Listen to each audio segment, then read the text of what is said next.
Think tank-wise, it was not a good day for me. I approached the image of Jesus from various and unlikely directions, as the director of East River Institute would have had me do, but I had trouble concentrating on any single aspect for more than a minute or two. I lost sight of my best ideas, as one loses sight of a friend in a crowd. My mind roamed in unmentionable directions on a half a dozen occasions. I must confess that I dozed off. Toward nightfall, and without recalling that Amanda had advised me to do so, I raised a window. I was hoping that a spurt of fresh air would clear my cerebrum. I reclined on my bed and permitted the dank but feathery Skagit atmosphere to wash over me, its shadowy body, and its fur-odored volume of ancient vapors descended upon me and, with salty quivers, activated forgotten imprints into vivid experience. Jesus was sitting on a rock in the desert, meditating and reading the law, when Tarzan came riding up on a goat. Tarzan was munching nutmeg seeds and playing the harmonica. "Hi, Jesus," he yelled. Jesus jumped like he was stung by a scorpion.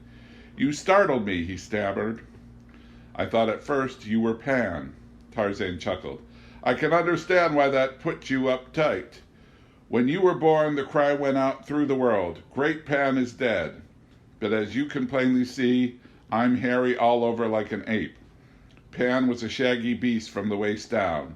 Above his belly button, he was a lot like you." A shudder vibrated Jesus' emaciated frame. "Like me?" he asked. "No, you must be mistaken. Say, what's that you're eating?" "Nutmeg seeds," said Tarzan, grinning. "Here, I'll lace them on you." "Oh, no thanks," said Jesus. "I'm fasting." Saliva welled up in his mouth. He pressed his lips together forcefully, but one solitary trickle broke over the flaky pink dam and dipped in an artless pattern into his beard. "Besides, nutmeg seeds, aren't they a narcotic?"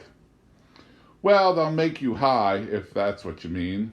Why else do you think I'm gumming them when I've got dates, doves, and a crock of lamb stew in my saddlebag? If you ask me, you could use a little something to get you off." At the mention of lamb stew, Jesus had lost control of his lake of spittle. Now he wiped his chin with a dusty sleeve, embarrassment coloring his dark cheeks, as the rosy-fingered dawn colors so many passages of Homer. "No, no," he said emphatically. "John the Baptist turned me on with mandrake root once. It was a rewarding experience, but never again." He shielded his eyes against the radiant memory of his vision. "Now I'm what you might call naturally stoned." Tarzan, who had climbed off his goat, smiled and said, "Good for you." He sat down beside Jesus and mouthed his harmonica. A jungle blues. "You gotta blow a C vamp to get a G sound on one of these," he said. He did it. Obviously distracted, Jesus interrupted. "What do you mean when you said that Pan was a lot like me?" "Only from the waist up," corrected Tarzan. "Above the waist, Pan was a slightly spiritual dude. He sang and played sweeter than the larks, and his face was as full of joy as a sunny meadow in spring. There was a lot of love in that crazy rascal, just as there's a lot in you. Of course, he had horns, you know, and cloven hoofs. Good golly, Miss Molly, how those woolly legs of his could dance. But he stank, Pan did. In rutting season you could smell him a mile away, and he'd take on anything. He would have screwed this nanny goat if he couldn't find a nymph." Tarzan laughed and ran the scale on his harmonica. Jesus didn't appreciate the references to carnal knowledge. He made an attempt to get his mind back on the law. But wherever his formidable intellect voyaged on the roiling sea of Hebrew instructions, it drew the image of Pan like a dory behind it. Finally, he shoved Moses aside and asked, "But you say he was a lot like me." "I said that, didn't I, man? I said he was like you, but different too. Pan was the god of woodlands and pastures, the deity of flocks and shepherds. He was into a wilderness thing, but he was also into a music thing. He was half man and half animal, always laughing at his own shaggy tail. Pan represented the union between nature and culture, between flesh and spirit. Union, man. That's why we old-timers hated to see him go. The newsboys of paranoia hawked their guilty papers in Jesus' eyes. They were the same shrill urchins who would be hawking when Jesus would predict his disciples' betrayal and denial, when in his next-to-last words he would accuse God of forsaking him. "Are you blaming me?" he asked. His stare was as cold and nervous as a mousetrap. By this time, Tarzan was pretty loaded. He didn't want any unpleasantness. "All I know is what I read in the papers," he said. He waved his harmonica to and fro so that it twinkled in the sunlight. "Do you have a favorite tune?" "I like anything with soul in it," Jesus replied. "But not now. Tell me, Tarzan, what did my birth have to do with Pan's demise?" "Jesus, old buddy, I'm not any Jewish intellectual, and I can't engage you in no fancy theological arguments such as you're used to in the temples. But if you promise, Scout's honor, not to come on to me with a thick discussion, I'll tell you what I know." "You have my word," said Jesus. He squinted in the agreed direction of paradise, whereupon he noticed for the first time that an angel was hovering over them, executing lazy white loop-the-loops against the raw desert sky. "That angel will report everything it hears," thought Jesus. "I'd better mind my P's and Q's." Tarzan spotted the angel too, but paid it little attention. The last time he had eaten nutmeg seeds, he had seen a whole dovecote of them. One had landed on his head and pissed down his back. "In the old days," Tarzan began, "folks were more concrete. I mean, they didn't have much truck with abstractions and spiritualism. They knew that when a body decomposed, it made the crops grow. They could see with their own eyes that manure helped the plants along too. And they didn't need Adele Davis to figure out that eating plants helped them grow and sustain their own lives. So they picked up that there were connective links between blood and shit and vegetation, between animal and vegetable and man. When they sacrificed an animal to the corn crop, it was a concession to the obvious relation between death and fertility. What could be less than mystical? Sure, it was hoked up with ceremony, but a little showbiz is good for anyone's morale. We were linked to vegetation. Nothing in the vegetable world succumbs. It simply drops away and then returns. Energy is never destroyed. We planted our dead the way we planted our seeds. After a period of rest, the energy of corpse or seed returned in one form or another. From death came more life. We loved the earth because of the joy and good times and peace of mind to be had in loving it. We didn't have to be, quote, saved, end quote, from it. We never plotted escapes to heaven. We weren't afraid of death because we adhered to nature and its cycles. In nature, we observed that death is an inseparable part of life. It was only when some men, the original tribes of Judah, quit tilling the soil and became alienated from vegetation cycles that they lost faith in the material resurrection of the body.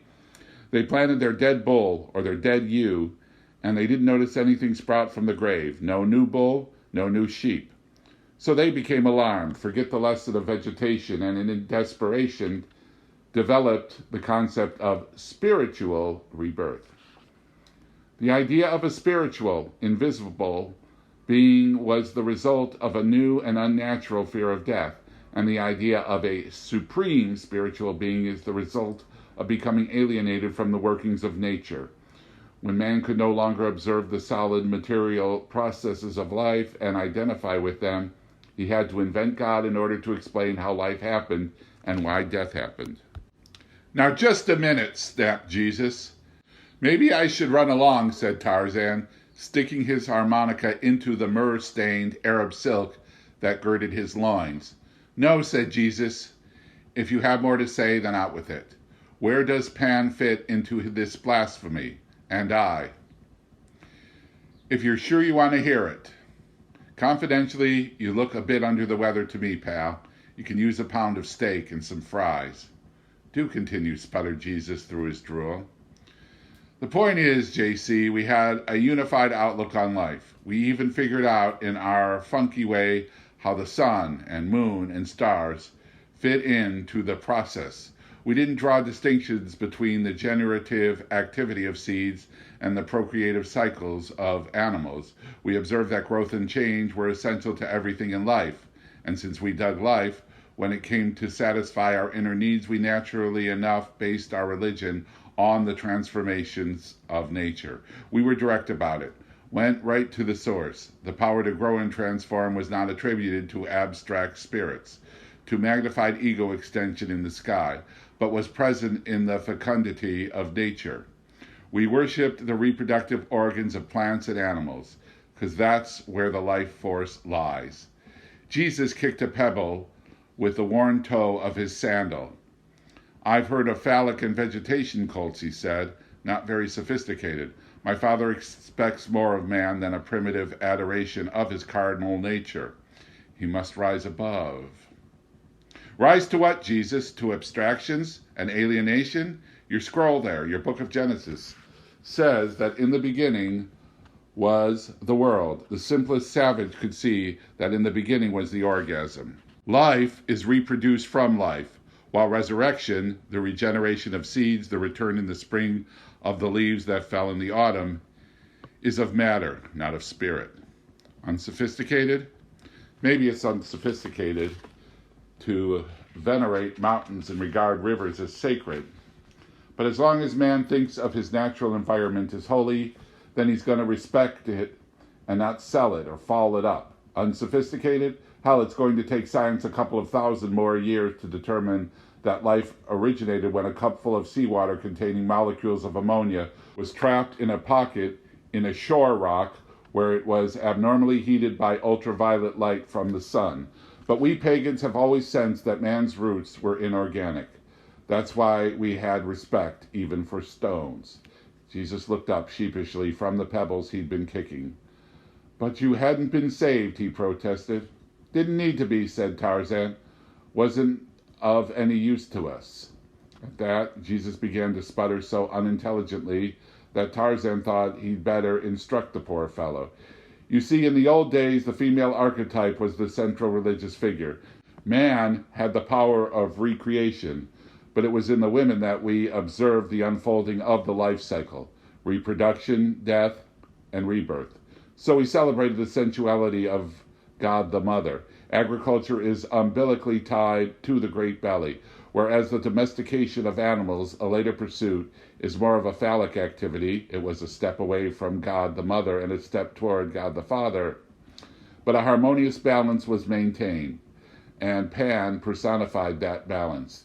He kept things unified, him with his beautiful music and his long red erection.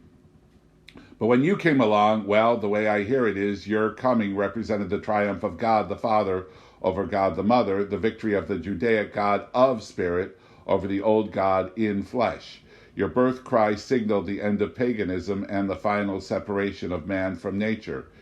From now on, culture will dominate nature, the phallus will dominate the womb, permanence will dominate change, and the fear of death will dominate everything. Pardon me, Jesus, because I know you're a courageous and loving soul. You mean well. But from where I swing, it looks like 2,000 miles of bad road. Jesus looked to the heavens for guidance, but he saw only the angel hanging in front of their parley the way a sign hangs in front of a TV repair shop. Then that explains why you have withdrawn into your private nirvana, he said at last.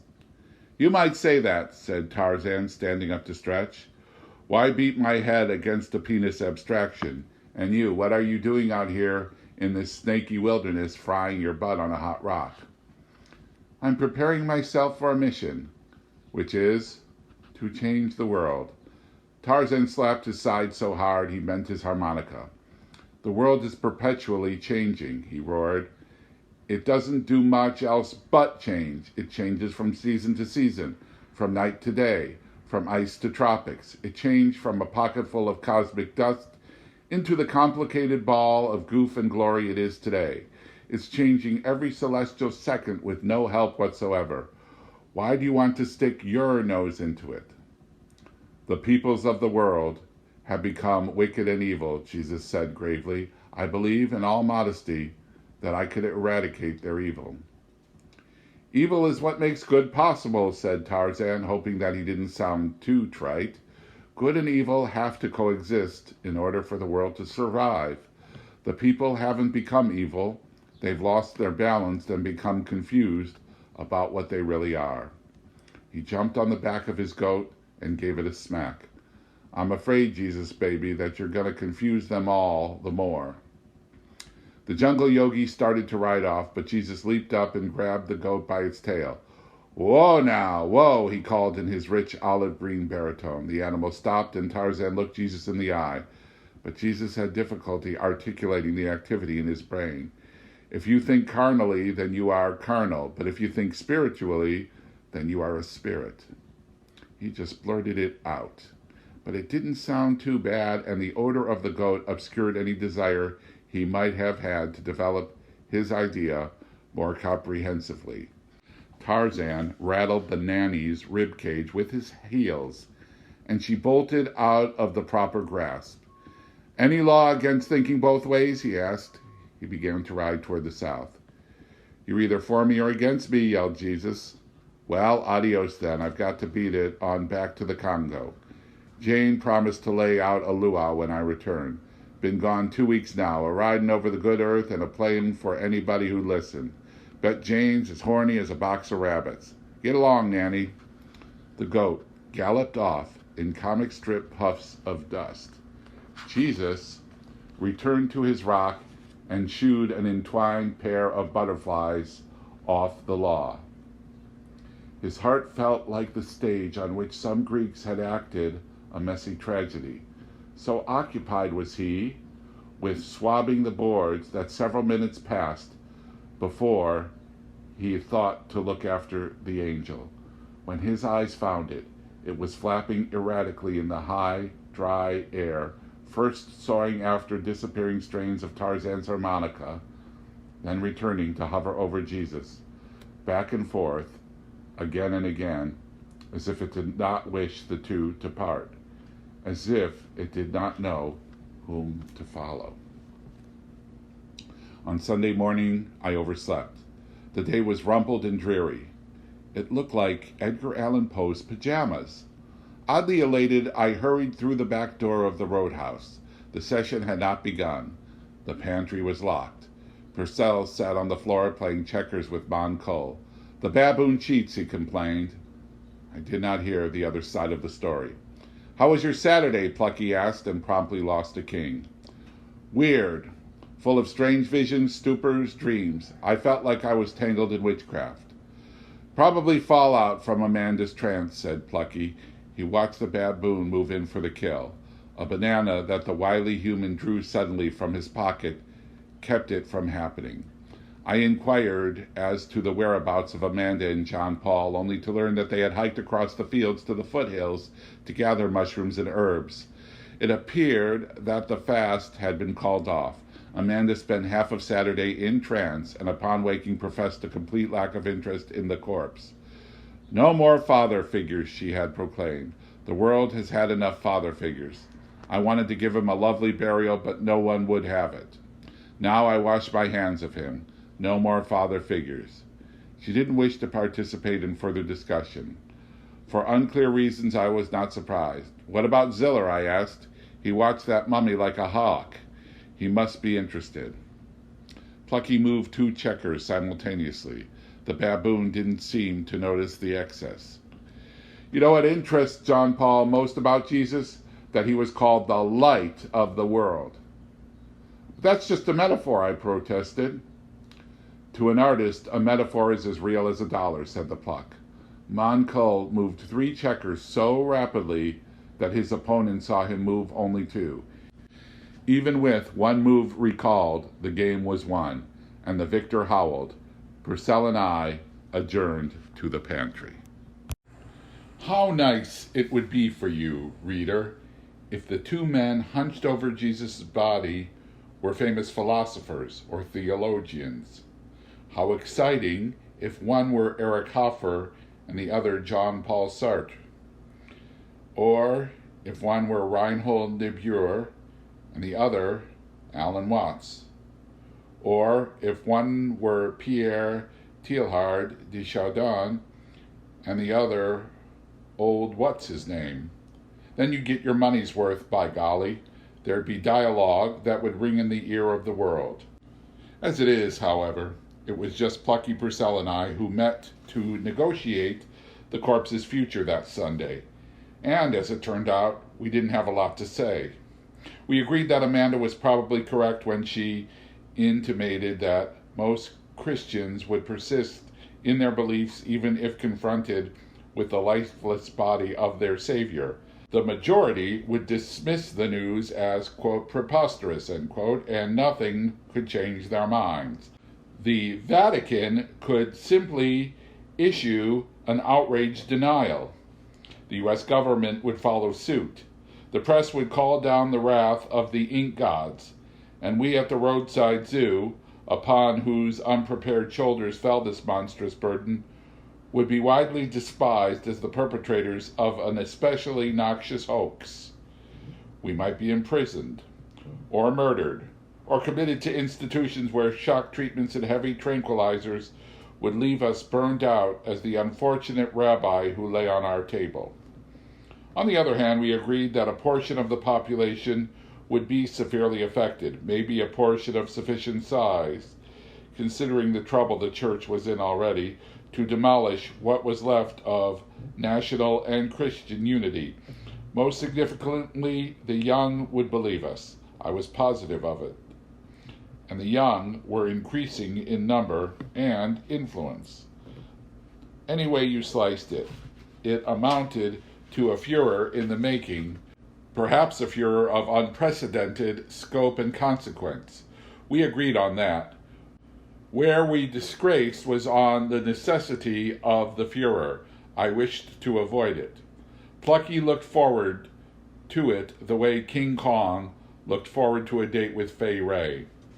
If our initial arguments were animated by a frenzy of social and personal concern, an epidemic of silence soon broke out in the pantry.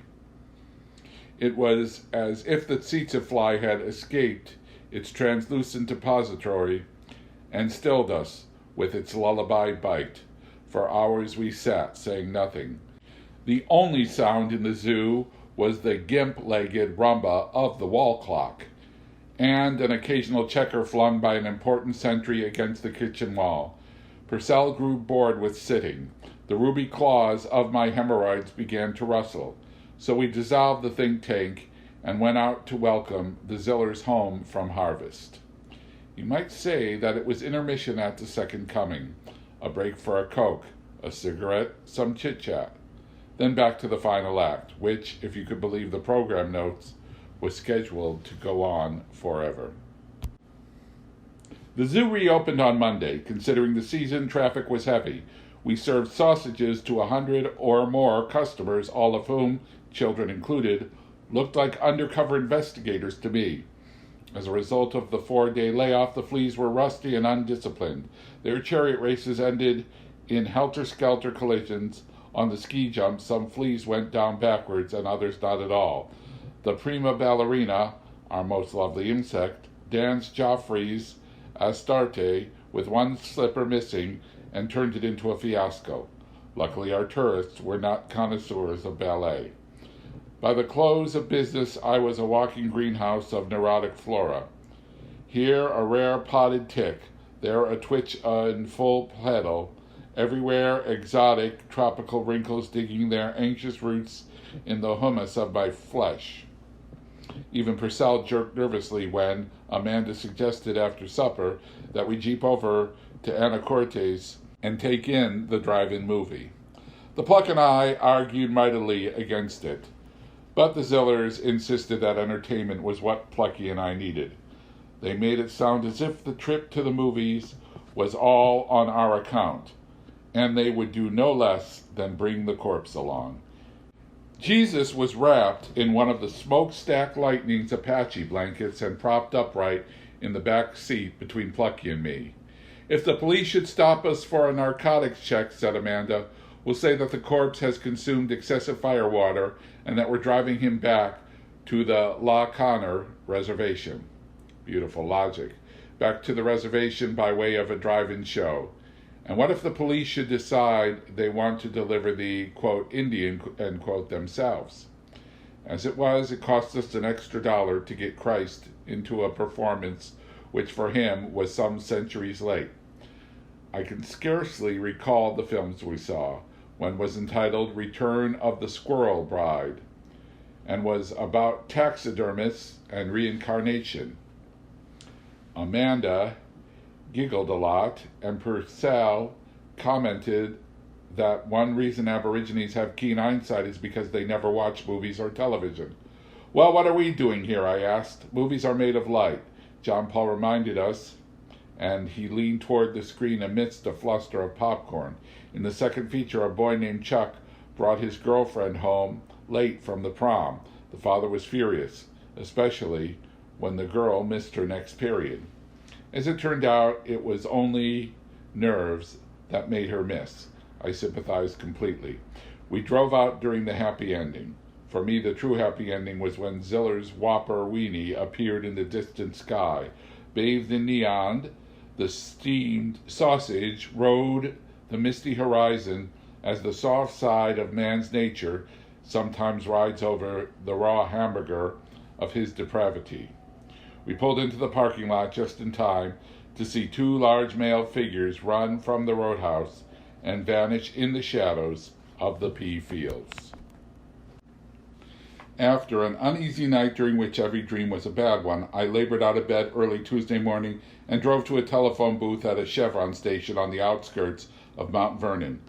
There, I called the lab at Johns Hopkins and secured the results of the radiocarbon test. If I am not mistaken, I have already shared these with the reader. The zoo looked peaceful enough upon my return. A trio of elderly ladies, widows perhaps, sat at the counter sipping juice. They were on their way to Victoria, BC, to tour the gardens. At least that is what I gathered, for Amanda was conversing with them about the Butchart chrysanthemums. She was telling them that the Japanese consider the chrysanthemum a gastronomical delicacy. "Cannibals!" exclaimed one lady beneath her breath. Over by the snake pen, where I did not notice him at first, browsed a massive middle-aged man with a face as crimson as Moncal's behind. He aroused my suspicion, but who didn't? Those old ladies could have had swords in their knitting bags, poison gas, napalm. As I passed through the door into the kitchen, the man boomed, "Waitress, 2 more wieners, please. These gorgeous reptiles give me an appetite." His voice was like a steel dog barking bricks. I had never heard the voice before. I knew instantly to whom it belonged.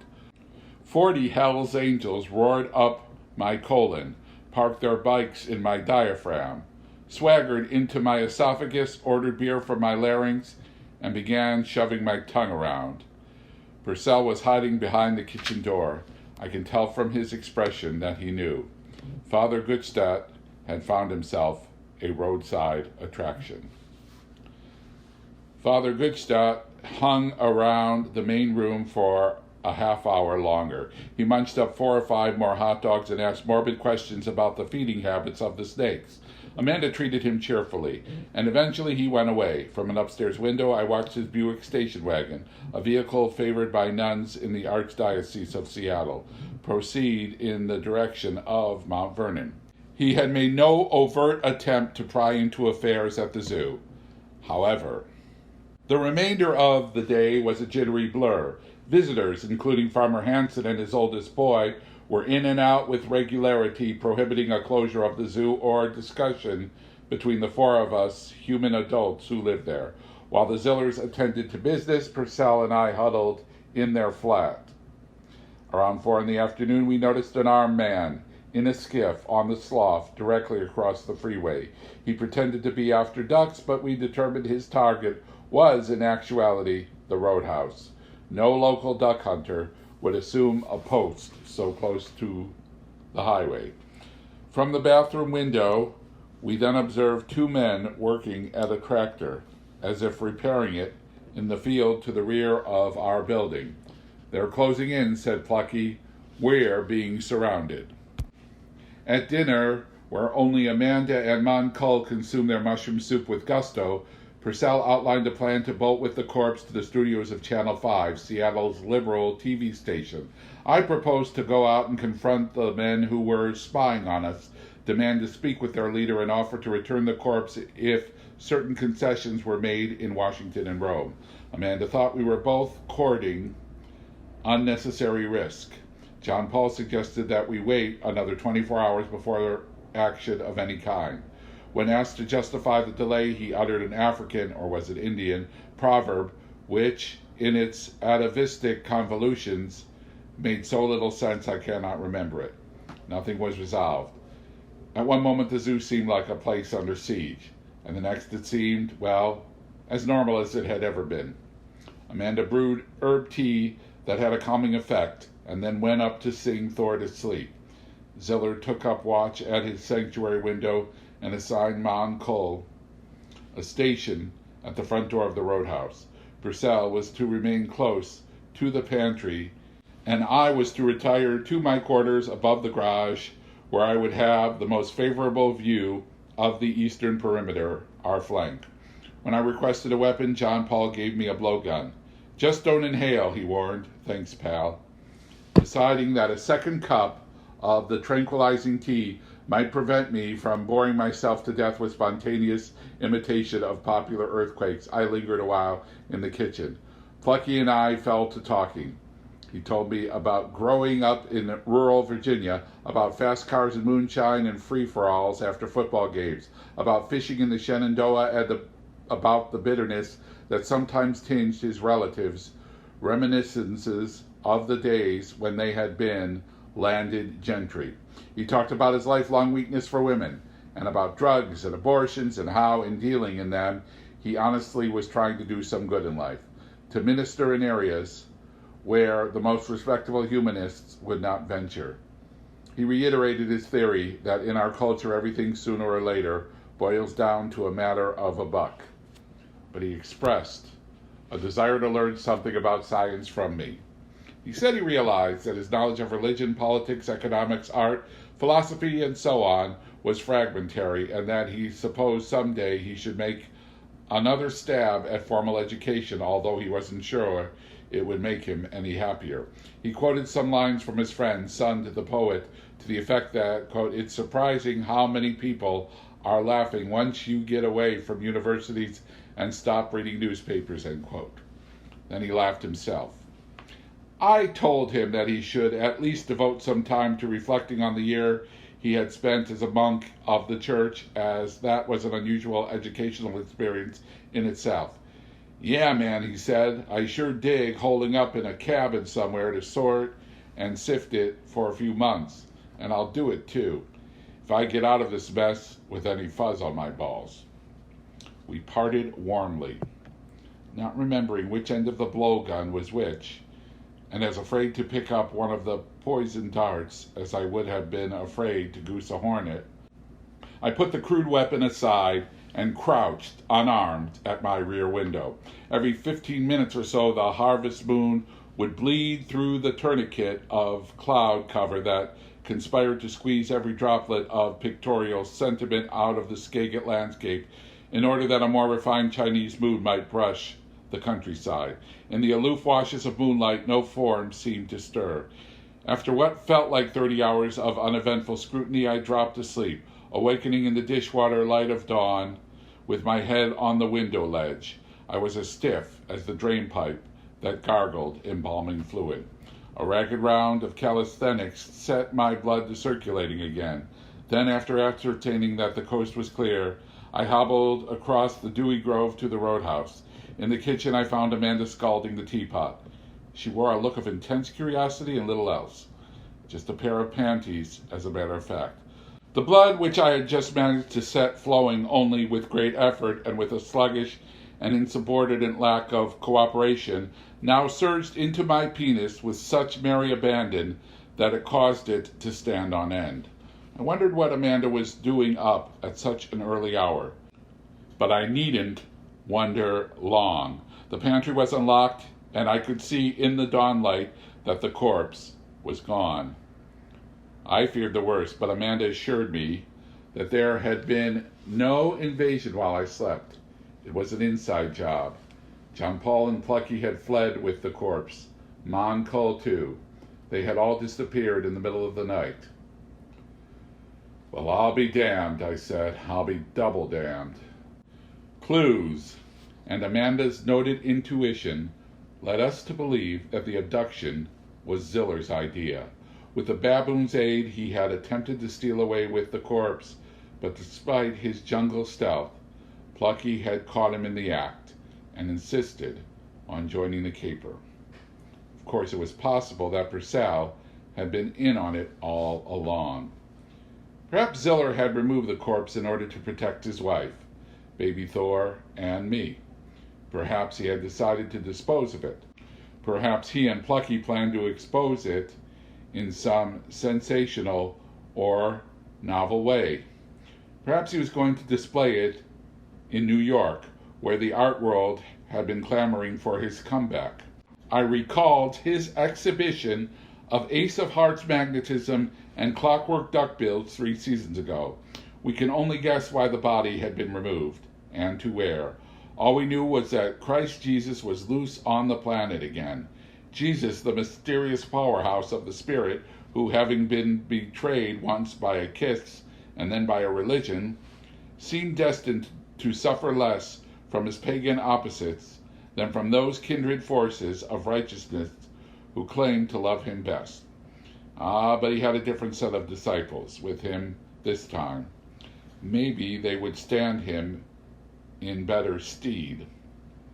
I felt an urge to pray, an unequally strong urge to rip Amanda's panties off and make love to her on the floor, and a third urge that insisted that I leave the Captain Hendrick Memorial Hot Dog Wildlife Preserve as swiftly as possible.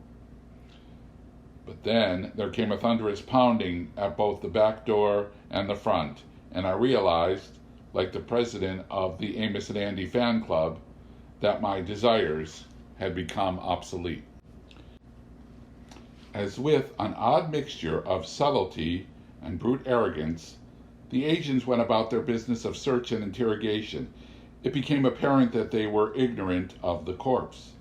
They knew that occupants of the roadside zoo had been in possession of a piece of property on which the Vatican State placed highest premium, and on which hinged issues of international moments. They understood that it was of great concern to the United States government that the culprits be apprehended and the property returned to the Holy See. They understood that matters of national security and prestige were at stake. But they had not been briefed as to the nature of the property at large, nor were they likely to be. Therefore, the raid upon and subsequent occupation of the roadside zoo had its delicate side. For example, though Amanda and I were questioned maliciously and at length, all questions concerned the whereabouts and intentions of Ziller and Purcell. Not once did the agents refer directly to the Roman, quote, property, end quote, and if it appeared that one of us was about to discuss it, they scrupulously changed the subject. I teased them unmercifully, but Amanda refused to be unkind. They knew John Paul and Plucky had flown the missing, quote, property, end quote, with them. I gathered that our boys had clobbered an agent during their flight and had left him bound and gagged in the slough grass. When he was discovered at daybreak, he reported the escape.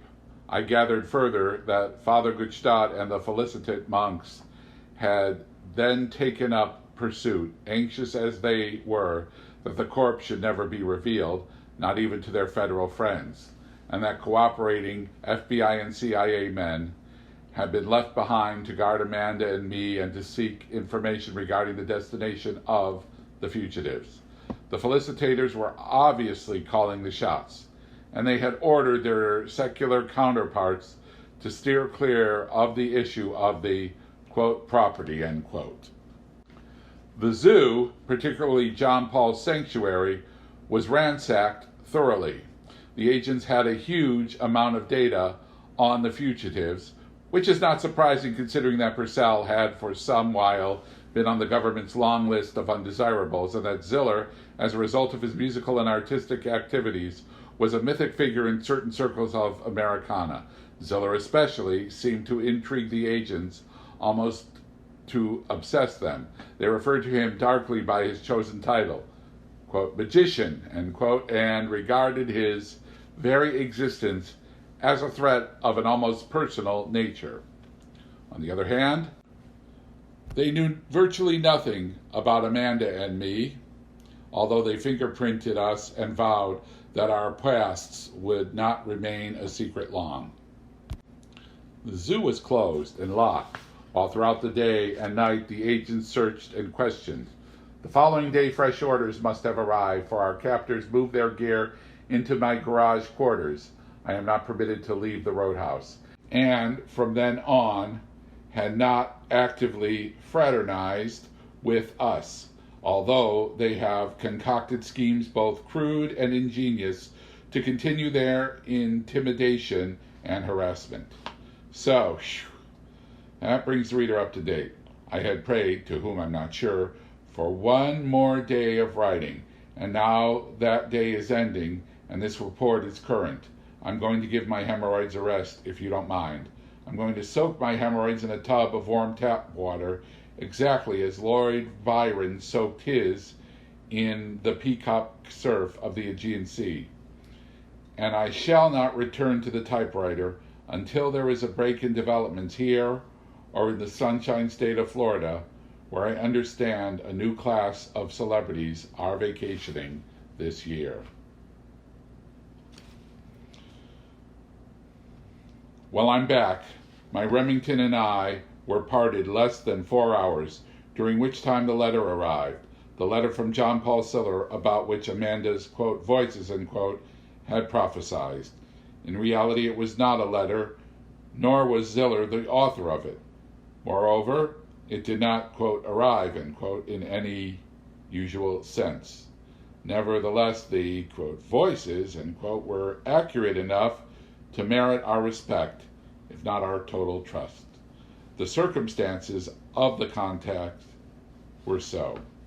The Puerto Rican timepiece, the one with the inlaid carnivals and overpopulated face, is what is known as the 90-day clock.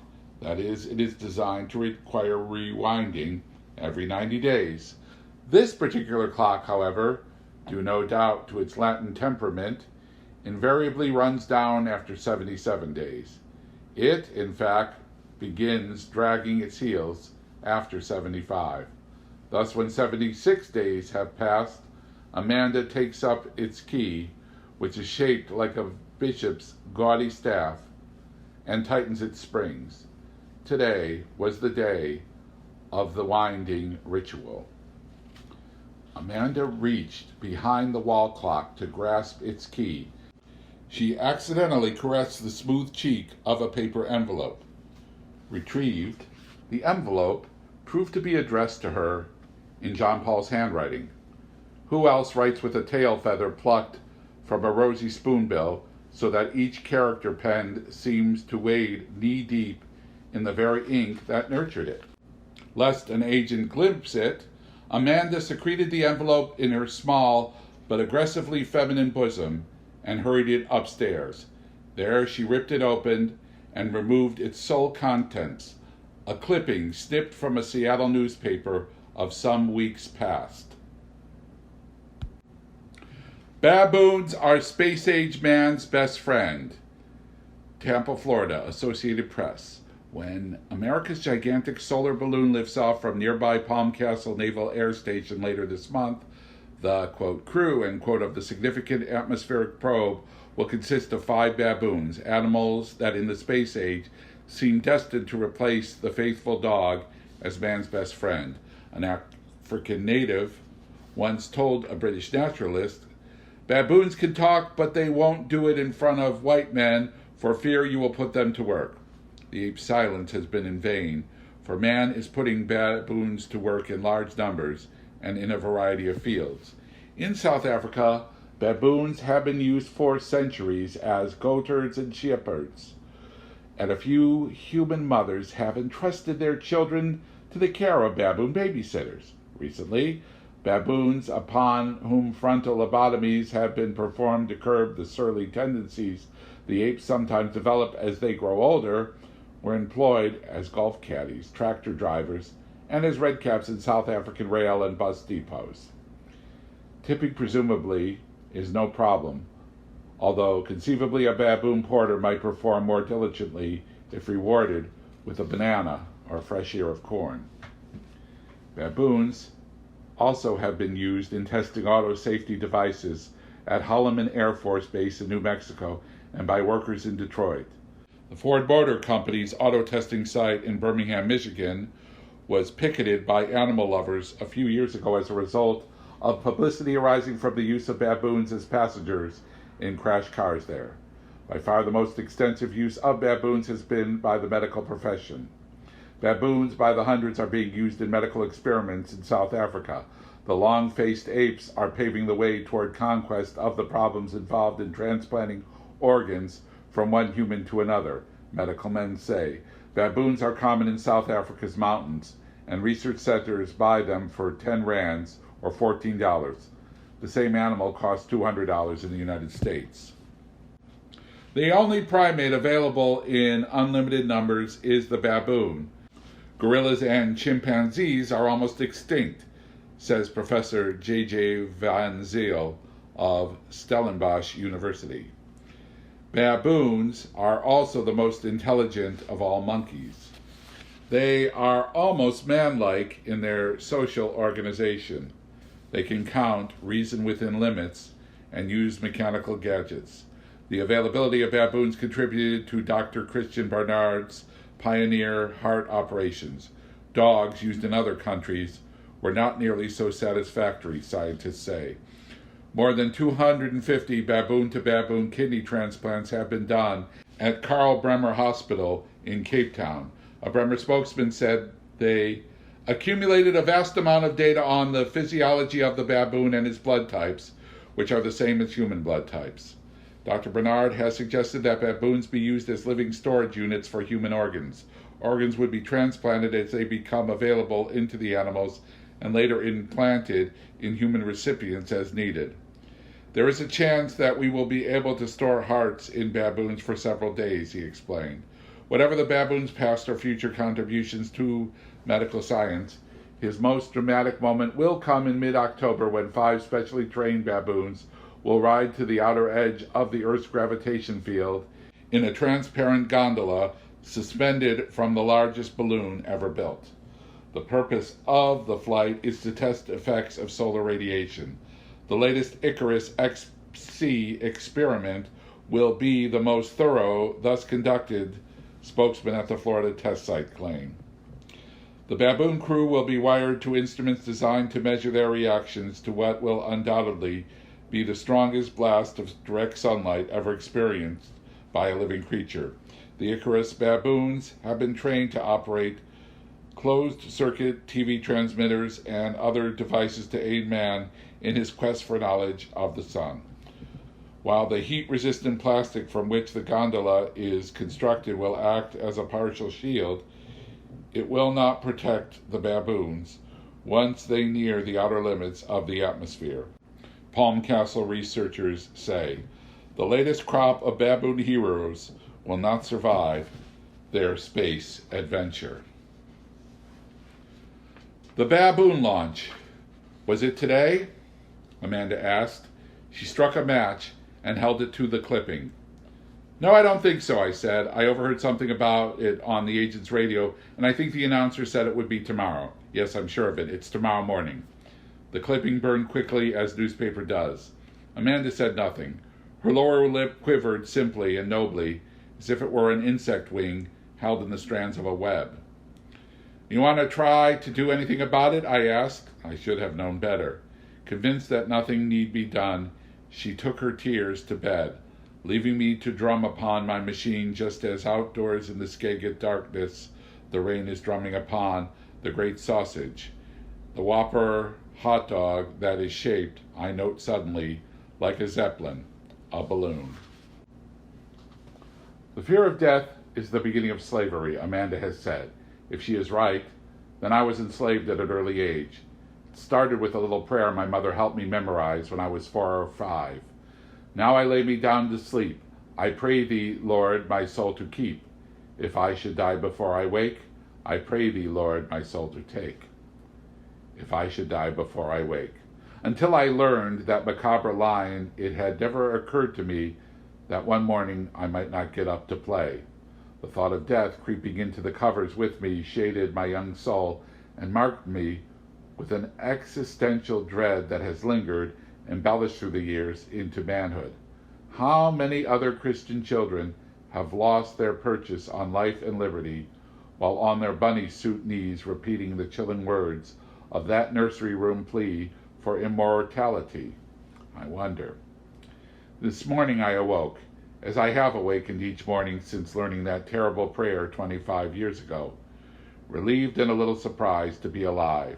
If the feeling was particularly keen today, surely the reader understands why. For the first time in days, I had no typing to do. So I spent the morning with Amanda. She was sorrowful, but entertaining. She showed me 7 ways to peel an orange, each method more elaborate and aesthetic than the last. Amanda has amazing information about the orange, but she does not know an English word to rhyme with it. Only Mon Cole knows that, and he's not telling.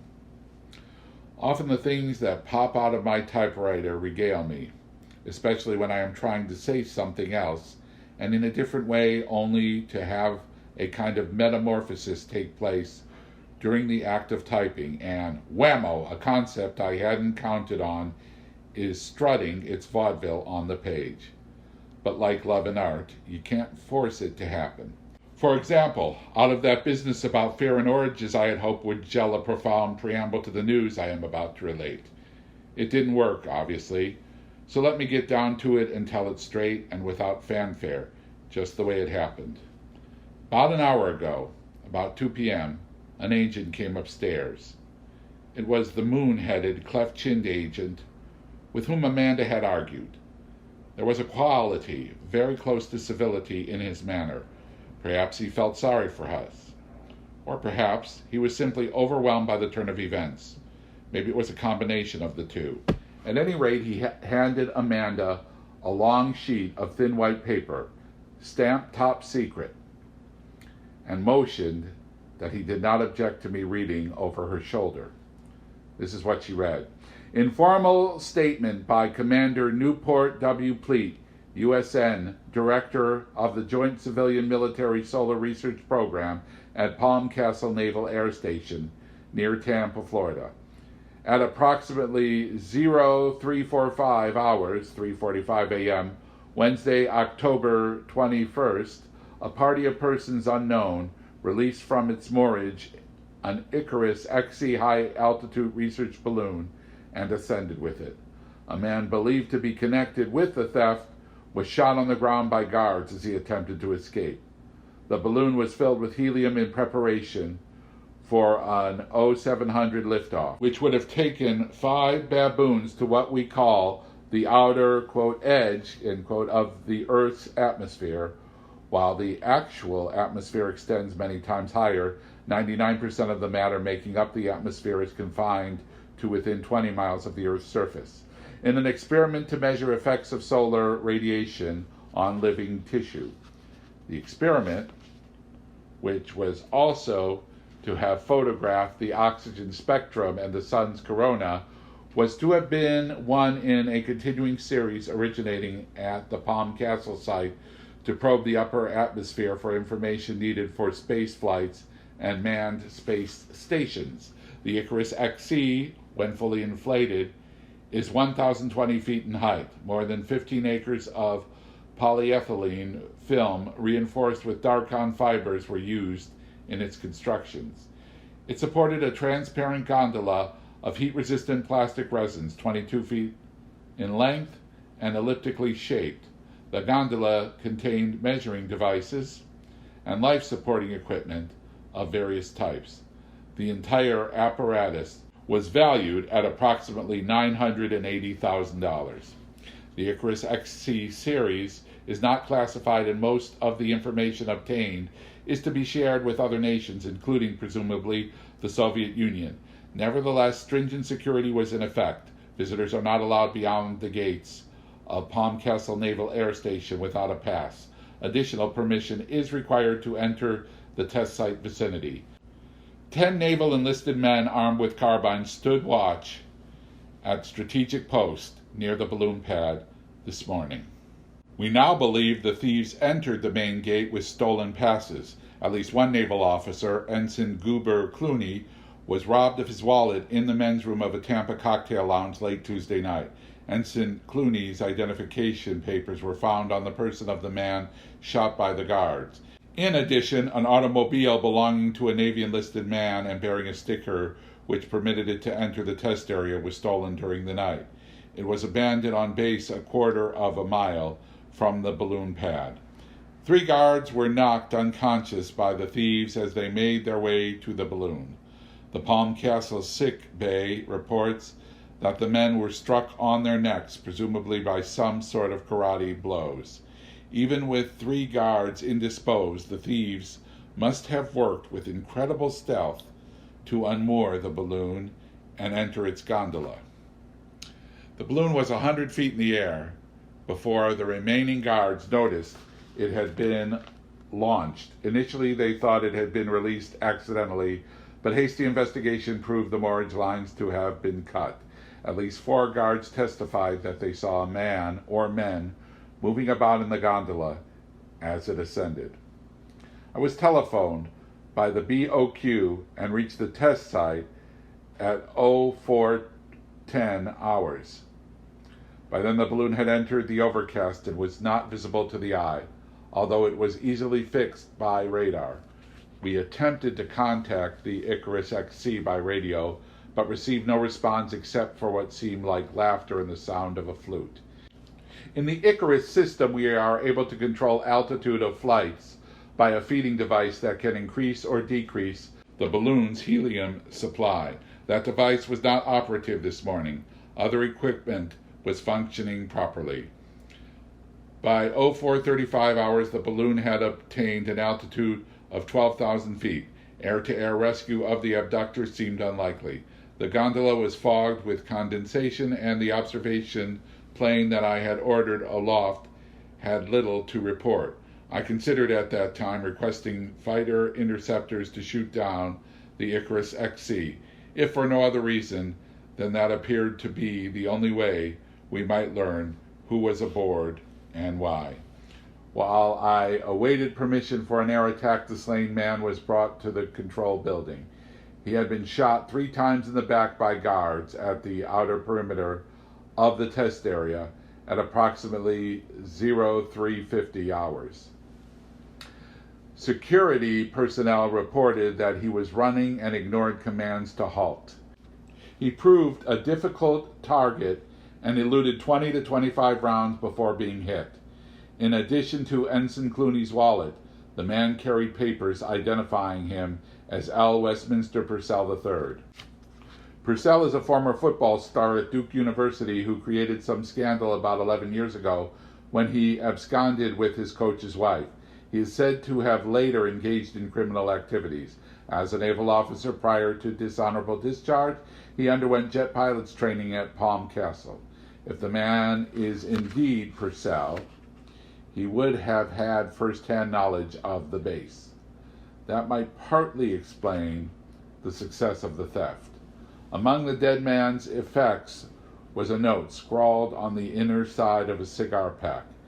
It was blood-soaked and much of it was obscured. However, I recorded the following paragraph. I have reached the conclusion that the Second Coming would have no real impact on our society. It would simply be absorbed and exploited by our economic system. Even I was tempted to use the sea as a springboard to wealth and power. Our society gives its economy priority over health, love, truth, beauty, sex, and salvation, over life itself. Whatsoever is given precedence over life will take precedence over life and will end in eliminating life. Since economics, at its most abstract level, is the religion of our people, no non-economic happening, not even one as potentially spectacular as the Second Coming, can radically alter the souls of our people. Therefore, I have temporarily abandoned my dream in order to help fulfill the dream of Z. Meanwhile, Marx, I can only hope with all my baggy heart that the white magic of A, and of others like her, will in time ace out the black magic of rest illegible. These are the words of an atheistic communist or of a madman. In my opinion, he was both. At any rate, permission to shoot down the Icarus XC was granted at 0500 hours by Admiral Stacy Horowitz, Commander 3rd Naval District. Shortly after our interceptors were airborne, however, the order was rescinded by the White House. No explanation was offered. Our aircraft were called back, and I was ordered to let the balloon proceed without interference. I was ordered further to desist from radio or television contact with the balloon. Later, personnel of the Central Intelligence Agency dismantled our transmitters. At this time, the Icarus XC is at approximately 70,000 feet. It will travel to well over twice that altitude. The gondola, fully pressurized, is equipped with a self-contained oxygen supply. Enough oxygen is aboard to keep 3 persons alive for a week. However, the illicit passengers will not live for a week. They will perish after less than 24 hours from the effects of solar radiation. Acute dehydration will reduce their bodies to almost nothingness, and they will decompose at an accelerated rate. By this time next month, when the balloon begins to lose altitude and subsequently to disintegrate, only their bones will remain, and should the balloon stay aloft long enough, even the bones will turn to dust. The gondola will be nearly as empty as if it never contained life at all. Investigation of the theft is not my province. I have been informed by the White House that I am to consider the case closed. In closing, however, I must confess to being particularly puzzled by one aspect of the event. In our control building, we have quartered 5 baboons. They were not to be placed in the solar gondola until 0630 hours today. Indeed, they are in sight of me at this moment, all 5 of them. Yet before our transmitters were disconnected this morning, someone aboard the Icarus XC briefly switched on the TV monitor, and for about 60 seconds my colleagues and I gazed into the grinning face of a baboon. Gentlemen, make of it what you will, but there is an unauthorized baboon aboard that fated balloon. In some superstitious mouse-gnawed, wine-stained, gold-braided inner sanctum of the Vatican, a half-dozen elegant and elderly cardinals are being addressed by a black-robed churchman of undetermined rank. Yes, your eminences, the results are irreversible. No one could alter the balloon's flight now, even if he so desired. Save for God himself, a cardinal interjects. Really, Luigi, says another, we can rule out divine intervention, don't you think? A third prelate, the oldest and most elegant of the lot, has been kneading his puffy right fist in his puffy left palm. Why, he asks no one in particular. Why? Why did such a peculiar thing happen? God goes about his business in mysterious ways, says one cardinal. The elder gives him a puffy glare that seems to say, don't hand me that, old rubbish. Maybe we have ourselves to blame, ventures the youngest prelate present. We have harbored a skeleton in our closet, so to speak, for far too long. Maybe we should inquire of ourselves if there are not other skeletons here. I speak figuratively now, that might disturb the moods and philosophies of the world were they disclosed. I am unsure of the implications of your remarks, Vasco, says the elder, but I trust you had no intention of leaving the range of allowable discussion. We cannot oblige ourselves to the secular world without harm. Oh, I agree, Father. I only meant that for the Church's protection. Yes, quite. But my mind is absorbed now. with the balloon ascent and not with the follies that preceded or the precautions that must follow.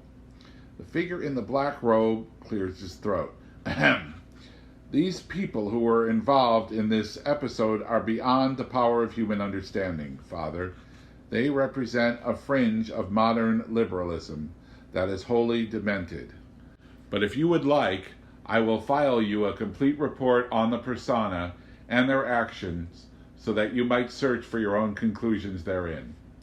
By various methods, the cardinals indicate that they would indeed like a detailed report. The air in the chamber is like the sculptured exhaust of a marble Cadillac parked overtime in an invalid's bedroom. Meanwhile, says the elder, there is no chance at all, Your Eminence, the black-robed man assures. By this time tomorrow there will be nothing left of the body, or of that magician and his monkey. They will literally have vanished into thin air. Kneading his puffy right fist in his puffy left palm, the elder cardinal goes to the window to look at the heavens, only there is no window in the chamber, and he is faced with a tedious wall of ancient age. The marble Cadillac spins its wheels, grinding the invalid's bifocals into the rug. Shortly thereafter, blue and white jersey number 69 was retired by the Duke University football squad, and never again on a brassy autumn afternoon in Durham will you see that number flashing in the soft cider bee-fuzz Carolina sunshine. The Mexican Federation of Marijuana Growers would have sent a nice wreath had they known that Plucky Purcell had fallen, 3 horse slugs in his champion physique, his vulgar grin outlined in blood, dead at age 30 without ever having decided whether life was sour or sweet. This case could be made for Plucky Purcell, that he was another victim of Christ/authority. The same could not be said of John Paul Ziller. Ziller's moves were calculated in full consciousness. He was nobody's victim, maybe not even his own. Ziller had always operated at that junction where the archaic path of nature and necromancy crosses the superhighway of technology and culture. As he lived, so he died, as they say, a man in between heaven and earth. In mastering the science of the science of Godward solutions, Ziller carried the quest to its most personal extreme. Clear-eyed and confident, he returned, literally, to energy, dissolving in the pure essence that spawned all life. Even as I type these words, John Paul Ziller, the baboon with the firebug buttocks, and Jesus the Christ of Nazareth are melting together into sunlight.